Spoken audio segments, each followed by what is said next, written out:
Hey everyone, Omar here at Patterson Great Falls, where today we're going to be reviewing the 7artisans 75mm F1.4 for the Canon RF mount system. Now, because this is full frame glass on the Canon RF system, you already know this is a manual focus lens, but at under the $200 marker, you probably guessed that ahead of time. So we're going to get this out of the way right from the start. This is a sub $200 full frame lens that's really fast. Therefore, you are going to have chromatic aberrations when it's wide open. The image is also going to be a little soft, but really it's nothing all that bad, especially on modern day sensors. Plus that saves you around $70, so you don't have to buy a Pro Mist filter or any presets in order to soften anyone's skin. Over the last couple of years, especially over the last 5 years, the quality of really low-end glass has gotten really high, and to me, that's how you can tell that technology is getting better, because something like this, even 5 years ago, probably would have cost around $600 or $700 and people would have been fawning over it. 7artisans has always provided a really good value proposition for their lenses, and this one's no exception. The all-metal build quality is really nice to the touch. It also has a really interesting and really nifty front cap. It's a screw-on cap. I don't know what the decision was behind making that. Probably to keep the sizing down. Personally, I don't mind it too much, and I've actually come to prefer it because I usually have filters on my lenses these days. Usually ND filters, sometimes Pro Mist, but for something like this, and funny enough, things that photographers don't want in their lenses, usually video people do, with the exception of the chromatic aberration and fringing. But having an ND filter handy on this means that I can take really good looking footage on the fly if I'm carrying a Canon camera with me. Hey guys, Future Omar here, and I think maybe I blew past this part just a little too much, and it was me talking about it. I think I'm in focus here, so forgive me if I'm not. But basically, I wanted to touch base on what I meant when I said that usually videographers, people shooting video, are looking for the opposite characteristics of a lens that people who are shooting photos would be looking for. Because people who take photos, photographers, they're always looking for something that's tack sharp. They do not like softness. Sometimes people will occasionally toss in like a Pro Mist filter for a specific vibe, but the overwhelming majority of photographers, and one of the main photography tests is sharpness, center sharpness, corner sharpness, sharpness all around. And for video, you try to do the opposite. That's why you see matte boxes that have like 4 different filters on. It's because they want to soften that very detailed digital image that we have in most cameras nowadays. Right now, I'm shooting myself with the 75 F1.4, and I have a very small monitor with me. So like I said, I think I'm in focus, not 100% certain. But if you ask me, I think this image quality looks pretty good.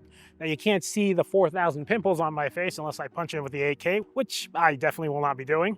But take a look at the blurry background, take a look at my skin tones. The contrast is definitely on the lower end. It is really bright, and I only have a 5-stop ND on the VND side with me right now. But overall, this is not the image quality that most people would expect from a $200 lens. And because this is manual focus, it's not hunting. If you're doing a talking head video, you set focus once, you're good to go. You don't have to worry about it jumping to something in the background. This is what the entire video will look like unless the person moves forward or back, like here. Then things start getting kind of blurry, but yeah. So just wanted to kind of bring that up because I realized it might be a beginner who's watching this video. That's typically why videographers are going to prefer something less refined for their video lens. That's why vintage lenses are still really popular in the video space. Old Canon FD glass, Helios glass, and now something like this, the 7artisans 75mm F1.4. The one other thing that I did want to bring up, and I think I lost my spot, so again, I'm not sure if I'm in focus or not, and you've probably noticed it throughout the video every time I have a screen recording up, is that it reads F00. That's because there are no electrical contacts on this lens. And this is a pretty standard thing nowadays for all manual lenses, unless we're talking about some higher end glass that's in the $1,500 to $2,000 plus range that has electrical contacts on it. But for the most part, you're not going to know if you shot something at f1.4 or f8 unless you write it down. And so if you are going to be using this for video and you want to recreate specific shots in specific scenes, this is like something I feel like most people don't even do nowadays. But have your little notepad, open up your Keep app or Notion or whatever it is you use, and just take those notes there for each individual scene that you're setting up for. And I want to end this with a quick note for the beginners. If you are going to be using this for video, do not shoot wide open. I'm shooting this wide open just because, you know, f1.4, that's why we buy fast lenses typically. But if you're going to be shooting a talking head video, you are going to want to stop it down to f4 so that like their ears aren't blurry and it gives them a little bit of space to rock back and forth a bit. I'm going to be so upset if I come right now and I find out this whole clip was out of focus.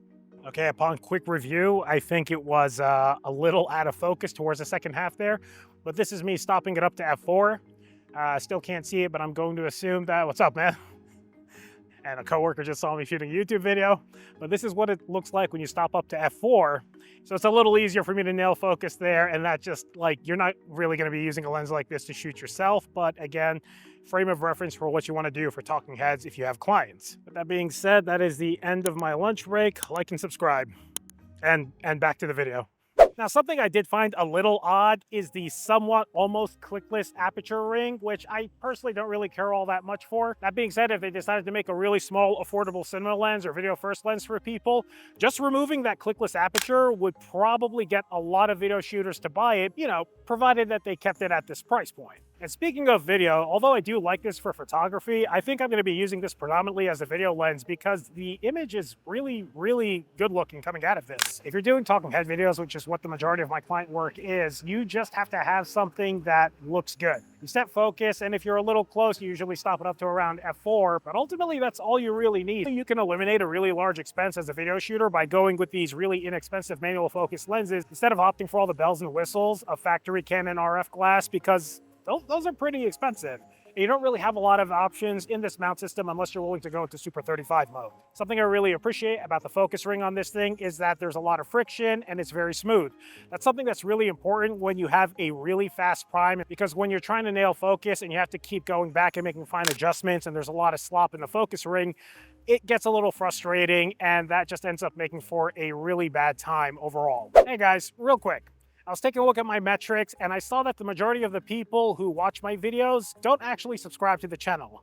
Personally, I don't care about the number of subscribers. I'm more interested in the watch time because that's what tells me whether a video is good or not.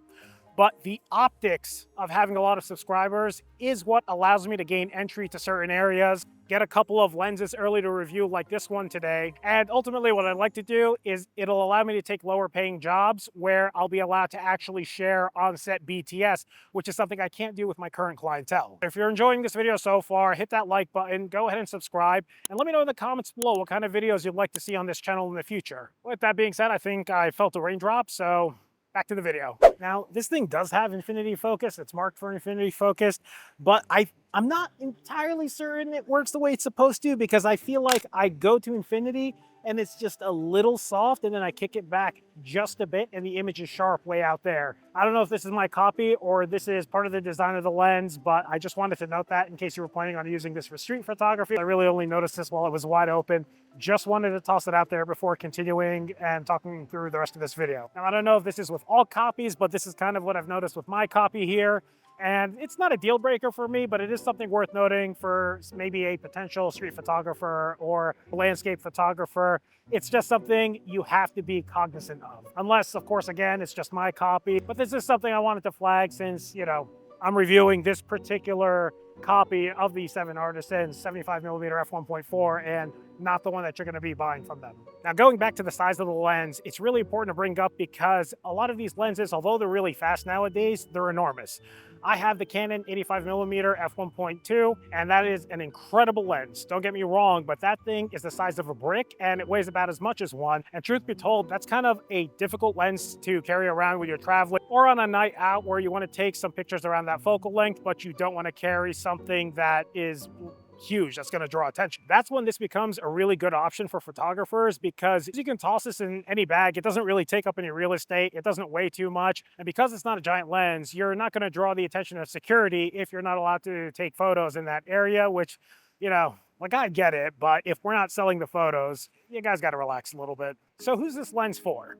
Really, it's for anyone looking for a budget prime, and the target customer is going to be a portrait photographer who doesn't want to drop $3,000 on a fast prime, which I think if you're watching my channel, that's probably you, because it's also me too. Other than the chromatic aberration and the slightly soft image when shooting wide open, there aren't really a lot of problems with this lens, so I can't really complain about it, especially at this under $200 price point. Also, please note, I keep saying under $200 because the tariffs just keep adding money to these lenses, so I can't give exact figures until we know exactly what's going to happen here in the United States. I might just start quoting another country's price point. But as of this filming, it's well under $200, and unless they do something crazy, it's going to stay under $200 for the foreseeable future. So if you're someone who wants to pick up their first really fast portrait lens, or someone who wants to try their hand at manual focus without buying all the adapters and searching out the perfect vintage lens, This is a really good option for you on the Canon RF mount system because, again, we don't have a lot of options at the full frame mount when it comes to autofocus. These manual focus lenses are really the only thing we have. If we're being honest with each other, a lot of people are just looking for a cheap, fast prime because we all shoot in a locked mount. And because it's a locked mount, you do have to invest in Canon RF glass if you do want a fast prime.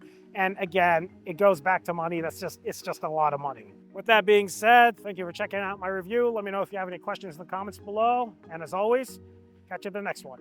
See ya.